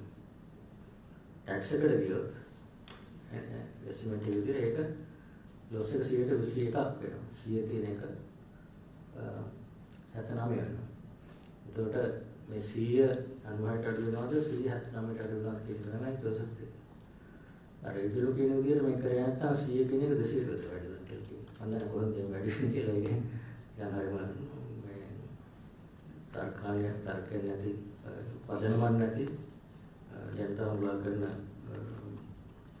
විශ්ලේෂණයකදී විශ්ලේෂණයට ඒක හරි නැද්ද කියන එක ජනතාවගේ අවබෝධය දැනුම අනුව ඒක තීරණය කරන්න පුළුවන්. ඉතින් මේ අපි කියන්නේ මේකේ අපි දකින්න දේ EPF එකට අපි කියලා දෙනවා මේක හොඳට කියලා බලලා තියෙන පොලිසිස් එක මොකක්ද අලුතෙන් එක මොකක්ද ඒකෙම ඉම්පැක්ට් එක මොකක්ද ඒක බලලා රෙකමන්ඩ් කරන්න කියලා මුදල් මණ්ඩලයට. ඒකට අපි ඒ තීරණ අරගෙන මේකට සහභාගී වෙනවා යම්කිසි ආකාර දෙකකින් එකට. මට කියන්න තියෙන අවසානයේදී මේ විසඳුම නැතුව මම හිතන්නේ මේට වැඩි හොඳ විසඳුමක් රටේ හැමෝටම සාධාරණ ඒ පැත්තකින් අර ඉක්විටි කියලා එකක් තියෙනවා. ටැක්සේෂන් එකෙන් තමයි ඒක සම්බර කරලා තියෙන්නේ සාධාරණත්වය. ඒතර ඒ අනුව රටේ බහුතර මහ ජනතාවගේ තැන්පත් කියන එක තමයි අපි ගත්තොත් EPF සමාජිකයෙක් කියන එක ඔබතුමා EPF සමාජිකයෙක් නම් ඔබතුමාට වැදගත් තියෙන තමන්ගේ දැනට බැංකුවේ තියෙන දැන ජීවත් වෙන තියෙන මුදල් ආරක්ෂා කර ගැනීමද නැත්නම් විශ්‍රාමයට පස්සේ තියෙන මුදල් ආරක්ෂා කර ගැනීම. ඔබතු ඒක ගන්න ඔබ මෙතන ඇතන්ට ජීවත් වෙන්න ඕනේ. තමන්ගේ දැනට බැංකුවේ තියෙන මුදල් තමයි හැමෝගෙම බහුතරය තියෙන්නේ. EPF සමාජිකයන් ඇතුළු. ඒතර බැංකුව ඔය කියන ආකාරයට බැංකුව වලට ආදානමක් තියලා බැංකු පද්ධතිය කරා බැංක් රන්නයක්. ඒ හැමෝගෙම EPF සමාජයෙන් ඇතුළේ හැමෝගෙම තියෙන දැනට තියෙන මුදල් නැති වෙනවා ඉදිරියට තියෙන මුදල් නැති වෙනවා. මේක දෙපැත්තම බැලන්ස් කරන් කොහොමද හැමෝගෙම රටේම වත්කම් ආරක්ෂා කරගෙන රටේ ජනතාව තැන්පත් ආරක්ෂා කරගෙන ඉදිරියේදී ජනසහකාරයේ ඒගොල්ලන්ගේ තියෙන සේවින් එක ජනසහකාරයක ප්‍රොජෙක්ට්ස් තියෙනවා තමයි. ඒ තුනත් ඒක සාරව ඒ ආකාරයට පහුගිය කාලේ විචාකාරයේ ප්‍රතිලාභය ලැබෙන ආකාරයේ විසඳුමක් ඒ තුලින් රජයට ජනසහකාරයේ ණය ත්‍රිසර්බාය සභාවල භාගීව තුලින් රටටම ලැබෙන වාසිය තමයි මේ දකින්නේ පොළොන් පාත අඩියම තුලින් රජයට පමණයි පුද්ගලයන්ට මුල් රටටම තමන්ගේ ව්‍යාපාර කර ගැනීම හැකියාව තියෙනවා. ඒක නිසා තමයි මේක තේරුම් ගන්න ඕනේ මේ එක මේ මුළු මේකේ මාර කවුද කියන කතාව තියෙනවා. එකන අලි කතගාල් වල ස්පින් නැති මොස්සේ ඒක ආයත අතපද ගාලා මේ කලිය මේ වගේ කිව්වා කතාවක් තමයි මේක බලන්න මුළු සම්පූර්ණ මොකද්ද මේකේ තියෙන ප්‍රතිලාභය මොකද්ද මේ පික්චර් එක කොහොමද ඒක බැලන්ස් කරන්නේ මුළු රට විදියට හැමෝටම මේක හොඳම සොලුෂන් මොකද්ද කියලා ඉතින් මම උදාහරණයක් ඕන කෙනෙක්ට වෙන එකක් තිබ්බනම් ඉතින් තමයි මෙතෙක් දැක්කේ නැහැ වෙන ඒ වගේ සාධන විසඳුමක් දකින්න ඒක කොනක් විතරක් අරගෙන ඒක විවේචන කිරීම ඕන කෙනෙක්ට පහසුයි ජනතාව මුල කිරීමට ඉතින් මට කියන්න තියෙන්නේ ඒකෙන් පොඩි කැලලක් ගන්න කැමති ඒ කියන්නේ අර ඔබතුමාලගේ තාක්ෂේරුවන්ව ශේෂයේ නෙවෙයි EPF එකේ ප්‍රතිලාභය පොඩි අනුපාත 9.4 ඉඳන් 9.1 දක්වා ඇවරේජ් සාමාන්‍ය වශයෙන් අඩුවීමේ අන්තිම කාලේදී ඒක අවසර සාමාන්‍ය තත්ත්වයටපත් වෙනවා. Based on your average yield that you have calculated, basically the first 2 years maybe it will go up, right? Yeah, of course, this is how it has been designed. In fact, the first 2 years it is high because the rationale there also, but expected in the first 2 years we had a bit high inflation. Because that they ensure the first 2 years we ensure we at least give the last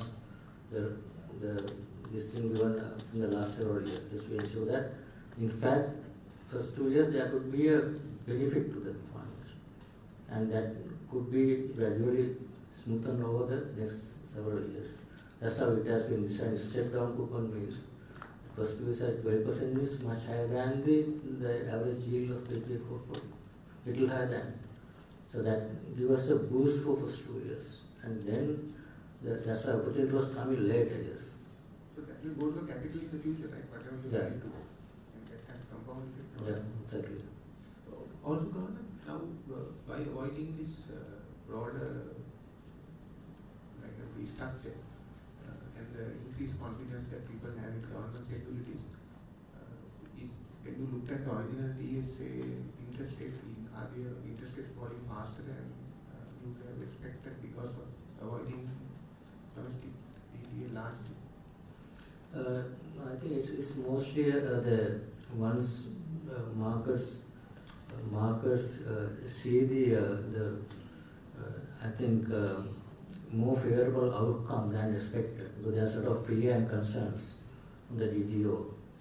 A lot of people had the concerns on the bank runs, banks failures, deposit losing, but the proposal is much more positive. So market has reacted, in my view, to that much more positive sentiment that immediately reflects in the market. මහබැංකුවට එල්ලවන එක චෝදනාවක් තමයි සේවා කාර්යසාධක කර්ම වලට 2023 වසරේදී 9ක ප්‍රතිලාභයක් ලබා දීලා තියෙද්දි මහබැංකුව ඔවුන් විසින්ම ඔවුන්ගේ අර්ථසාධක කර්ම වල පවත්වාගෙන යනවා. ඒකට 129ක ප්‍රතිලාභයක් දීලා තියෙනවා කියලා. මේ අරමුදලම එකම ආයතනකින් කළමනාකරණය වෙන්නේ ඇයි දෙකටම එක විදියට සලකන්න බැරි කියලා. නෑ මේක මෙහෙම දැන් EPF එකේ වෙනම ඇටැක් යටතේ ලොකු බ්‍රෝඩ් එකක් මුළු රටේ ජනතාවගේ තමයි. එතකොට පුද්ගලික ප්‍රොවිඩන්ට් ෆන්ඩ්ස් කියනවා මං හිතන්නේ 50කට වැඩිය ලංකා බැංකුව, රාජ්‍ය බැංකුව, අපේ DSC බෝඩ් එකේ හැමතැනම ගොඩාක් තැන්වල තියෙනවා. ඒතර ඒවයි තියෙන කියන්නේ ඉන්වෙස්ට්මන්ට් ස්ට්‍රැටජි එක රිස්ක් ප්‍රොෆයිල් එක වෙනස්. ඒතකොට ඒගොල්ලන්ගේ මැචුරිටි එක කී දෙනෙක් රිටයර් වෙනවද, කොච්චර ලික්විඩිටි ඕනද යනවා ඉන්වෙස්ට්මන්ට් ස්ට්‍රැටජිස් ඒ ෆන්ඩ් එකට ආවිනික ආකාරයට තමයි සකස් කරලා තියෙන්නේ. ඒතර අපේ මහබැංකුවේ තියෙන මැනේජ් කරන EPF ෆන්ඩ් එකේ 1994 ඉඳලා කරගෙන යන ප්‍රතිපත්තියක් තමයි යම්කිසි ආකාරයක ප්‍රතිපත්තියක් තියෙන කොහොමද මේ අවසානයේ ප්‍රතිලාභය ඒගොල්ලන්ට දෙන්න කියන එකට තියෙන ෆෝමියුලා එක. ඒතර මේ පහුගිය විශේෂයෙන්ම අර අසාමාන්‍ය විදිහට ලොකු ඉන්ට්‍රස්ට් රේට්ස් කාපු නිසා සාමාන්‍ය කාලයකදී අසාමාන්‍ය කාලයකදී මේ ඒ රූල් එක යටතේ වෙනස් වෙනවා. දැන් අපි අත් වශයෙන් මේක හඳුනාගෙන තියෙනවා ඒ ඇබරේෂන් එක ඇඩ්‍රස් කරන්න මුදල් මණ්ඩලය තීරණයක් ගත්තා මේක රිවිව් කරලා ඊළඟ අවුරුද්දේ ඉඳලා යම් කිසි ආකාරයක ඊට වෙනස් ආකාරයකට මේ ප්‍රතිපත්ති හදන්න කියලා තීරණය කරලා තියෙනවා. ඒතර ඒක අපි අතන බලුවොත් ඒ පුද්ගලිකව මැනේජ් කරන ෆන්ඩ්ස් වල පුද්ගලිකව ඒ මෙම්බර් සයිඩ් ෆන්ඩ්ස් නේ තියෙන්නේ. ඒක ෆන්ඩ් එකේ හැටියට බලුවොත් මට කිව්ව සමහරව අත් වශයෙන්ම පුද්ගලිකව සමාන ෆන්ඩ්ස් වල මීටර අඩුවෙන් දීලා තියෙනවා, සමහර මීටර වැඩිම දීලා තියෙනවා. ඒ ෆන්ඩ් එකේ තියෙන ලික්විඩිටි එක, මෙම්බර්ෂිප් එක, ඇක්චුරල් වැලුවේෂන් එක ඒ ඔක්කොම තමයි ඒ පොලිසිය මෙම්බර්ට බෙනිෆිට්ස් ඩිසයිඩ් කරන්නේ. EPF එකේ සර්විස් ප්‍රොසීජර් තියෙන හැමදාම කරන ඒ ඩිපාර්ට්මන්ට් ලෙවල් විශ්වාසවත් කරලා අපි යෝජනා කරන තියෙන ප්‍රතිලාභය තමයි බෙදාහරින්නේ. දැන් ප්‍රතිලාභ බෙදාහරින ක්‍රමවේද වෙනස්. ඒ නිසා තමයි මේක වෙනස්. නමුත් අපි දැක්කේ මගේ යම්කිසි වෙනසක් කළ යුතුයි කියන එක මුදල් මණ්ඩලයේ මෙසර ඒක පිළිඅරගෙන ඒක වෙනස් කරනවා කියන්නේ. ඒකත් තව ප්‍රශ්නයක් විදේශ ණය ප්‍රතිවගත කරන ක්‍රියාවලියේදී ඔවුන් දේශීය වශයෙන් කරපු මේ ප්‍රශස්තකරණය ඔවුන් පිළිගත යුතුද, අනුමැතිය කොහොමද ලැබිය යුතුද, නැතිනම් ඔවුන් සෑහීමකටපත් වෙන්නේ නැතිනම් අපිට තවත් අධීරයකට යන්න වෙයිද මේ දේශීය ණය ප්‍රශස්තකරණ ක්‍රියාවලියේදී? නෑ ඇත්ත වශයෙන්ම මේ අපි කියුණා මේ කරන එක ඕපන් ට්‍රාන්ස්පරන්ට් සහ කම්පැරබල් විදිහට තමයි කරන්නේ. එතකොට අපි මේක අපි ගොඩනට අපි විතරක් තියෙන කල් කරු දෙන්නේ. අපි මේ කරනකොට අපේ අදහස හැමෝම එක්කම බෙදා හදාගෙන තියෙනවා. මේක විදේශීය අපි බයිලැටරල් අය, කොමර්ෂල් අය කරන්න කලින් අපි දැනුම් දීලා තියෙනවා මෙන්න මේක තමයි අපේ දායකත්වය කියලා දැනුම් දීලා ඒගොල්ලන් සහකාරයක මට කියන්න බෑ අවසානයේ ගත්තා වෙලේ මොකද එකත් අවසානයේ ගත්තේ ඒගොල්ලන්ගේ කණිය බලාපොරොත්තු වෙනවා අපේ අන්ඩර්ස්ටෑන්ඩින්ග් එකක් තියෙනවා මේක තමයි අපේ දායකත්වය කියලා. ඒක ගැන එහෙම ඔබ්ජෙක්ෂන් නැහැ. ඒ අන්ඩර්ස්ටෑන්ඩින්ග් එක ट्रांसपेरेंट दीरा डेटा शेयरिंग කරලා එහෙම තමයි කරලා තියෙන්නේ. ඒක ගැන ප්‍රශ්නයක් මම දකින්නේ නැහැ. හැබැයි අපිට පෙන්නන්න අපේ කමිට්මන්ට් එක අපි මේක අපි කරන්නේ අපි මේක කරා කියන එක. එතකොට අපේ පැත්තෙන් මොකද අපි මේක නෙගෝසියේෂන් ප්‍රොසෙස් එකක්. අපිට පෙන්නන්න අපේ ක්‍රෙඩිබිලිටි එක අපේ අවංකව අපි කරනවා. ඒ අනුව ඕගොල්ලෝ අපට සාහනයක් දෙන්න කියලා. එහෙම නැතුව අපි මුකුත් කරන්නේ නැහැ කියලා නම් ඕගොල්ලෝ 150 දුන්නොත් මම මේක කරන්නම් කියලා ඉන්න තත්ත්වෙ නෙවෙයි අපි ණය කරුවා අපේ ණය දීපුවාගේ අවසානයක් ඉල්ලන්නේ. ඒතර අපි ණය දීපුවා පිටරට ඉන්නයි ණය දීපුවා අපට සාහනයක් දෙනකොට ඒ නෙගෝෂিয়েට් කරන පොසිෂන් එකේ ඉන්නකොට අපි ඉන්නේ වැරදි පැත්තේ නා නෙගෝෂিয়েට් කරන. අර කවුරුත් කිව්වාගේ පුළුවන් ද අපි කියනවා අපි වාසියට 50 දුන්නේ නැත්නම් දැනගන්න අපි කරන්නේ නැහැ. ඒතර ඔය හිතන්නේ ඒගොල්ලෝ කැමතිද කියලා. කිසිම එහෙම සාකච්ඡා පවතින්නේ නැහැ. ඒක compromise එකක්. give and take එකක්. අන්තිමේදී එනවා compromise solution එක. Governor, you mentioned 9% as the coupon rate on the loans. 9%. Not the coupon. Coupon is 12% first 2 years, then 9% step down for existing portfolio. Future portfolio depend on how the investment, what are the interest rates in the market. What is the rate for the bond holders? The EPF fund holders, what is the rate that you would be giving? 9% is the coupon rate, 9 or 12, whatever. That's the coupon rate, isn't it? Net of tax. Return to the members, that's a 9% is what we say next 3 years at least. Members can get 9% return on their balances. But the yield or coupon is first 2 years 12%, just to ensure that already last 2 years 9%. But this is make it much more comfortable for members to give a 9% return in next 3 years. And also remember, this is another thing I just want to explain. This EPF is a fund where they invest in the long term held to maturity. It's not tradable portfolio. There's a complete accounting treatment. It's different from banks and others. So that's why at the beginning you exchange the value of existing bonds, the same face value of new bonds. So at the beginning, value would remain at the same. So there's no change in terms of the asset that they have. That's why members' balance would be retained. And even historically, if that was fair value, even last year huge interest valuation, it could be 1/3 would have been gold. And the asset would have revalued at fair value. We could have revised the members' balances as well. That has not happened in the past. This is a fund holding to maturity portfolio. That's how the accounting treatment and how these are accounted in the balance sheets. That's how balances are being distributed among the members. Thank you. Governor, the 2 questions you mentioned is the best, most fair deal that was possible. There's complaints about private bondholders, both as well as primary dealers not being covered. In principle, yes, they pay taxes, but in principle, in terms of sharing the pain, why were they excluded? That's number 1. And with regard to EPF, it's a voluntary offer. Is there provisions within the Act, or if not, would you be open to an idea where members can seek an independent opinion like what happens in company offers, voluntary offers? I can see the same kind of issues that coming from same source. I think that's a good question. What was the first question? Sorry. The fairness. Yeah. Right. So this is equity. If you look at that, there are two things. One is that here fairness is in terms of contributions that each sector community making to the government in terms of relief.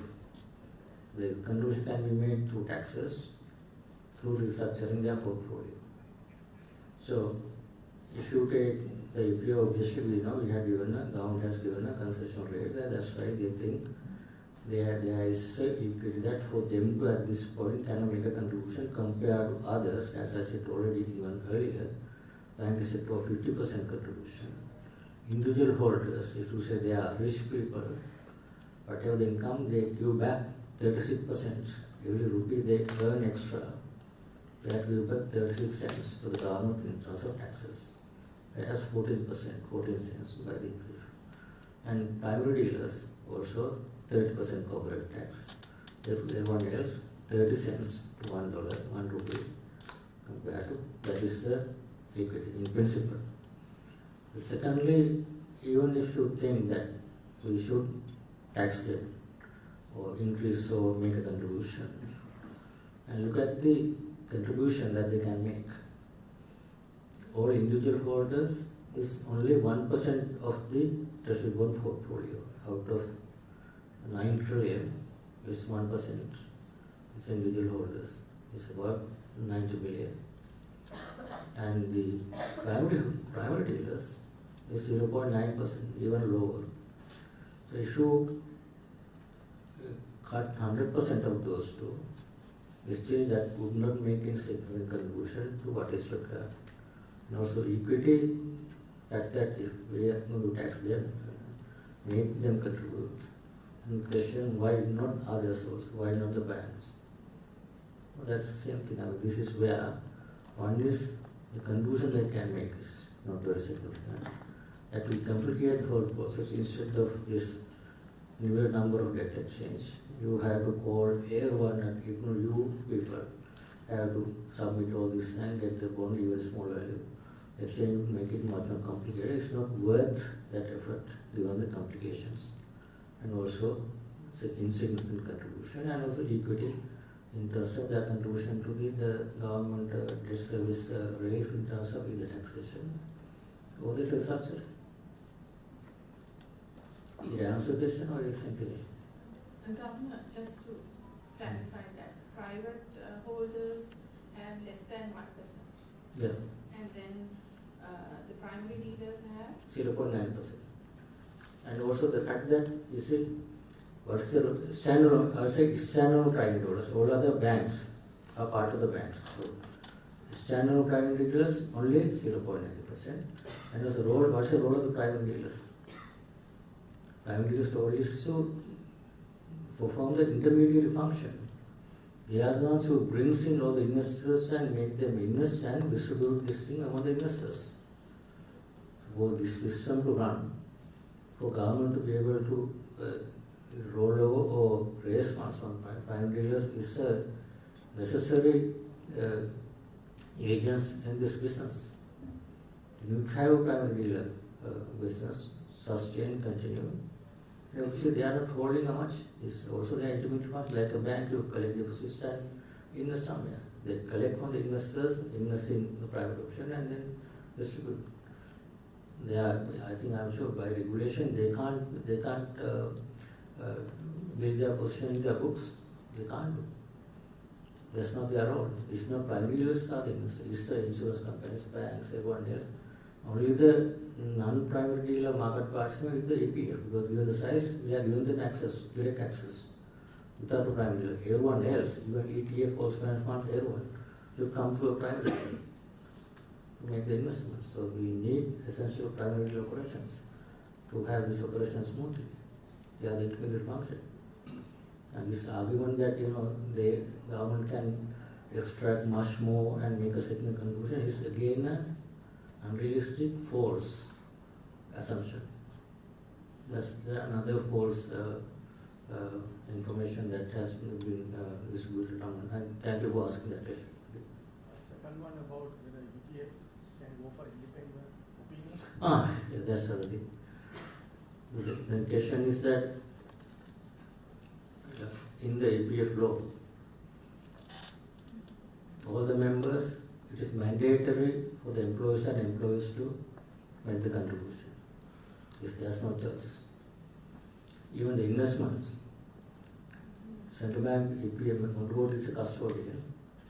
You make an investment in the law, there's no say for the members to make that decision. I would imagine if there's would be much more complicated system.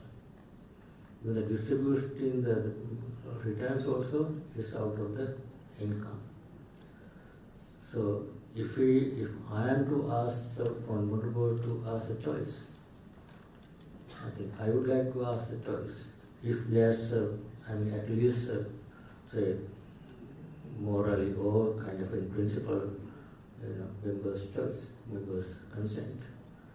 The question I would ask, whether you would want to pay taxes, or whether you would make a contribution, these two options, or else, if you don't do anything, the third one, this is not a available option, and let not contribute making anything, and are you willing to take a risk of not getting anything for the investment you have made in the government, 97% of investment? That's also not their choice, no? It is available choice that on behalf of the members, EPF has made. So this is also a question need to be asked. Not that only those two. That's the multi-board will have to make a choice between those two. That's given by the government. But members, if there's a choice, I think you need to ask that you would like, whether you would take the risk of government not being able to service your interests and capital. This is also another choice. If that's a fair question to be asked, and then you can imagine what would be the outcome. Otherwise, it's not reasonable to conduct this survey and get the views. And also, in a situation like, if members are all financially literate, if they have been able to make their right choices without being misled by all the bogus analysis, members will make the right choices if they advocate properly.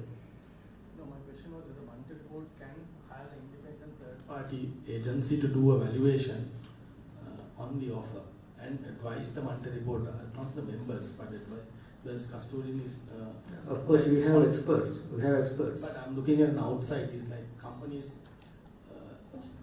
shareholders are given option to get an independent valuation from a third party before accepting an offer or rejecting the offer. Here this simple offer is not the evaluation. Offer is that government has given us two options. That can be, anyone can work it out on transparent basis, whether you pay taxes will get the better return for the members, or you can participate in this thing, but it will be better. It's a simple this thing. I think once you make the decision, it will be much more transparent. Anyone can work out, even this indicative scenario we have mentioned. Obviously, it's a clear choice. If you go for tax, 100 becomes 70, 79. You go for another thing, 100 becomes 96. So any independent, I don't see this is a much more complicated thing for anyone. It's not an audit, it's an analysis. It's not a very complicated analysis once data is available. The issue about 10% value not being able to be not given by the Sorry? The net present value was inquired. This is that you mentioned about a 4% impact. Is it based on the net present value? No, it's a different thing. This is held to maturity portfolio. At the first day, there's no first day impact. Present value is intact. Technically, there's not, in this kind of accounting treatment, net present value calculation does not arise. It's this kind of analysis what we say, what will happen to a portfolio at the beginning same value over a period of time with different returns where you will end up. That is the right analysis, I think. Net present value is valid if there's a fair value market and there's a short maturity, long maturity, then obviously you look at the comparable basis net present value, and this is what external creditors are looking at for comparable basis. අධිපතිතුමා අවසන් වාරයට නිකුත් කරපු EPF වාර්ෂික වාර්තාවේ සඳහන් කරලා තියෙනවා stock market capitalisation එකයි EPF අරමුදල size එක දෙකම එකම මට්ටමක තියෙන්නේ. ඒ නිසා අරමුදලට ආයෝජන මාර්ග බොහොම සීමිත ප්‍රමාණයක් තමයි ඉතුරුලා තියෙන්නේ කියලා. එහෙම තත්ත්වයක් තියෙද්දිත් අපි දකින්නේ මේ වෙනකොට මම හිතන්නේ බිලියන 100ක්වත් ස්ටොක් මාකට් එකේ ඉන්වෙස්ට් කරලා නැහැ අරමුදල. මේ ප්‍රමාණය වැඩි කරන්න මොකක් හරි අදහසක් තියෙනවා. මතන මිසිස් ෆර්නෑන්ඩෝ තමයි වරේ අදහසක් තියෙනවා කොහොමද ඉදිරියේදී තියෙන අභියෝග මොනවාද කොහොමද ඒක මැනේජ් කරන්න කියන එක ඒ තත්ත්වයට ගොඩක් අද ඉන්නේ ඔය කාලේ නම් දැන් අපි හැමදාම කතා කරන්නේ රජය 2002 නම් කියනවා ණය රජයේ මොකක්ද දලදේශීය නිෂ්පාදන පාර්ශ්වයේ ණය 80% ගෙනවා කියලා. මේ ආයෙත් 105ට ගෙනවා කියලා. ඒ දවස්වල තමයි අපේ UPFED කන්සල්ටන්ට් එහෙම කරත් එහෙම කොහෙද අපි ඉන්වෙස්ට් කරන්නේ කියන්නේ. එහෙම වුණා නේද? ඒ මොන්නේ නැති නිසා UPFED ගිහලා කොහොමද එතන දාලා යන්නේ එර්න් කරලා තියෙනවා. නම් ඉදිරියේදී ඒක ක්‍රෙඩිබල් සිනාරියෝ එකක් නම් UPFED එක සීරියස්ලි ගන්න හිතලා බලන්න වෙනවා.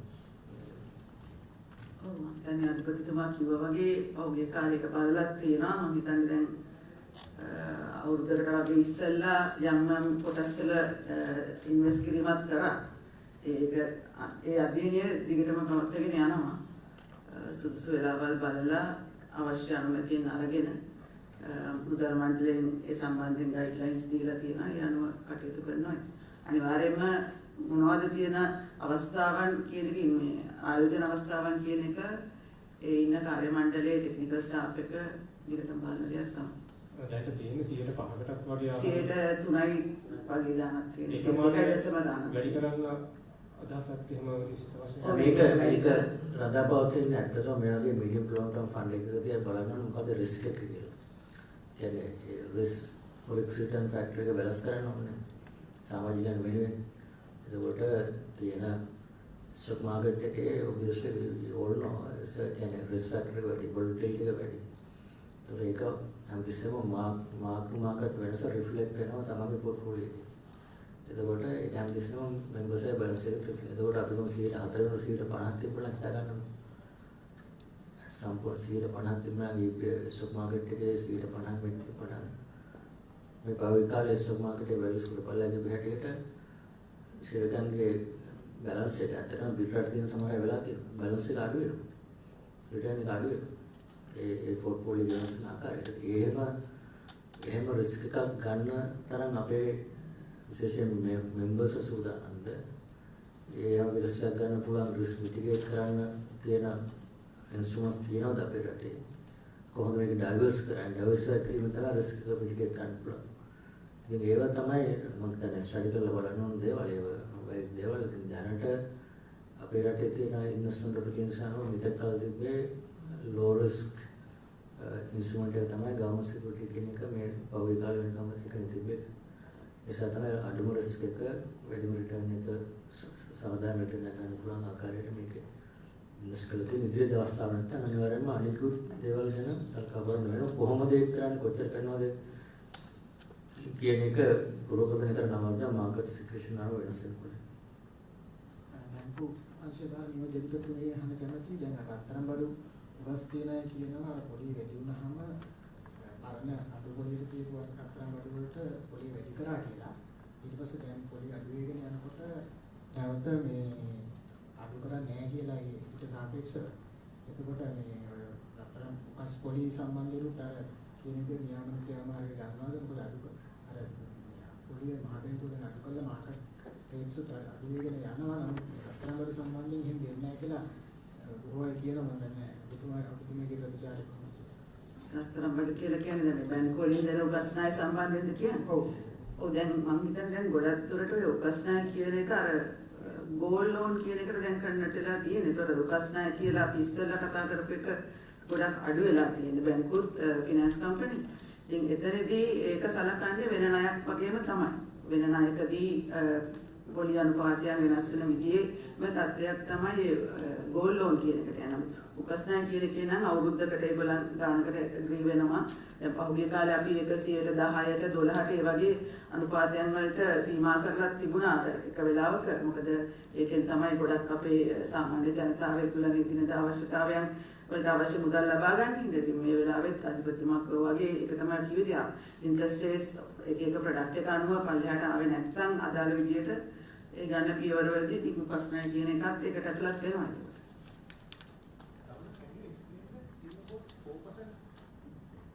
About 4%, is it assuming reinvestment of the coupons at the same rate or what exactly? No, this 4% is if today 100, if we don't do anything or structure, whatever the value is indexed to say 100. So compared to if this was accepted, this 100 status quo become 96 in say 2038 or whatever period that they will. That's the difference. So starting from the same value, go over the period of time, 100 becomes 96 end of the period, and otherwise it becomes 79. But some of these bonds are maturing within this period. Some of the bonds that are there will mature between now and taking into all the accounts, basically this is a comparison between the status quo and two options. But that's also based on some assumed So status quo is 100 means there's no change of the current position. Yes, it will remain. It's not that kind of the difference in return. Comparison between doing it and not doing it. What is the impact? Opportunity lost in terms of doing and not doing, and doing tax. අනිත්ම වෙන ප්‍රශ්නයක් අහන්න කැමතියි. ඒ කියන්නේ මාස 3කට විතර කලින් අර රුපියල් 5000 නෝට්ටු මිලියන 5 බන්ඩල් එකක් නැති වුණා. ඒ වෙලාවේ මහ බැංකුව නිල නිවේදනයක් දාලා කිව්වා ඒකේ මේ අභ්‍යන්තර පරීක්ෂණ වහම ආරම්භ කරා කියලා. ඒ සම්බන්ධයෙන් යම්කිසි හොරුවාවක් ලැබුණාද? මොකද මහ ජනතාවට මේක අභ්‍යන්තර සුරක්ෂිතාගාරයක තිබුණු මුදල් බන්ඩලයක් තමයි නැති වුණේ. ඒතර හිතනවා මේ සල්ලි ඕන වෙලාවක කට්ටිය අරගෙන යනවා දැන් මහ බැංකුවේ කියලා සාමාන්‍ය මහ ජනතාවට පොඩි ආකල්පයක් එනවා. ඒ සම්බන්ධයෙන් හොරුවාවක් ලැබුණාද? ඔව් එහෙම ඒ මංචක් කළා තියෙනවා. මට පැහැදිලි කරන්න ඒ 5000 බන්ඩලයක් විතර නැතිලා තියෙනවා. කිසි දෙයක් මුක්තලා නැහැ. සුරක්ෂිතව තියෙනවා. ඒ සම්බන්ධව විශේෂයෙන් අපි CID එකට පොලිසියට ගාලා ඒ ගැන සාමාන්‍ය ඉතාම දැඩි පරීක්ෂණයක් පවත්වාගෙන යනවා. නමුත් ඒක මේ වෙලාවේ ඉලදව කරන මාරු මොකක්ද තත්ත්වය කියන එක අපි දන්න ආකාරයට අපි සෑහෙන උත්සාහ කරනවා. මම හිතන්නේ අපිට පුළුවන් වෙයි කියලා කොහොමද ගුණේ කියලා CCTV කැමරාස් තියෙනවා. ඒ ගැන එක ආකාරයෙන් පරීක්ෂා කරගෙන යනවා. විශේෂයෙන් මහ බැංකුවල internal inspection කරලා තියෙනවා. ඊට අමතරව පිටින් CID සහ පොලිසිය සහ ඒ මාර්ගෙන් නුත් ඉන්ඩිපෙන්ඩන්ට්ලි පිටින් කරගෙන යනවා. පොලිසිය මේ දවස්වල ප්‍රකාශ කරේ සුරක්ෂිතාගාරයේ තියෙන ස්ථානයේ CCTV කැමරා නැහැ කියලා. ඒක ඇත්තද? සුරක්ෂිතාගාරය ඇතුලේ CCTV කැමරා නැහැ. නමුත් එළියේ හැමදේම තැන්වල හැමතැනම තියෙනවා. දැන් වෝල්ට් එක ඇතුලේ සාමාන්‍යයෙන් මේ CCTV කැමරා නැහැ දෙවියන්.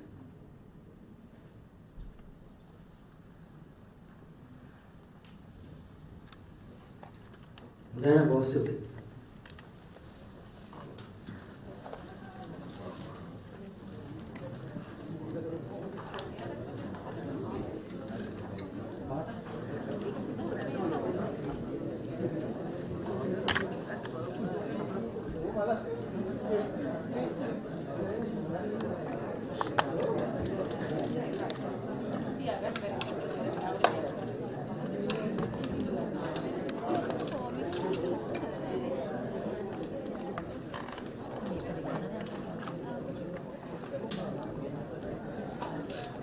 Puta.